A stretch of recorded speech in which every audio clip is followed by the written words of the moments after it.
भगवान श्री कृष्ण जब माता देवकी और पिता वसुदेव को कंस के चंगुल से छुड़ाने गए तब उनकी उम्र 14 वर्ष थी। उनकी माता ने उनसे पूछा कि बेटा तुम तो भगवान हो, तो तुम हमें पहले ही कंस के चंगुल से छुड़ा सकते थे, इतनी देर क्यों कर दी? तो कृष्ण जी ने कहा, माता क्या पिछले जन्म में आपने मुझे 14 वर्ष का वनवास नहीं दिया था? माता हैरान रह गई, बोली ये क्या कह रहे हैं आप?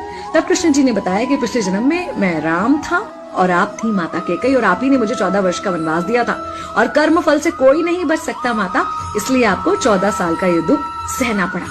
तब आश्चर्यचकित होते हुए माता ने पूछा, तो फिर यशोदा पिछले जन्म में कौन थी?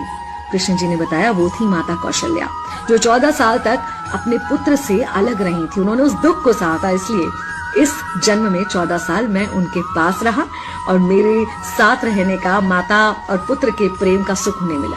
कहने का मतलब यह है कि कर्म फल से ना उस युग में कोई बचा था, ना आज कोई बचेगा। खुद भगवान भी कर्म फल से नहीं बच सकते, इसलिए अपने हर एक कर्म को बहुत सोच समझ कर कीजिए, क्योंकि जिसके भी खिलाफ आप कुछ गलत कर रहे हैं उससे आपकी शत्रुता कुछ समय या शायद एक जन्म की है, लेकिन उसके साथ कुछ गलत करके आप अपने कई जन्म बिगाड़ सकते हैं।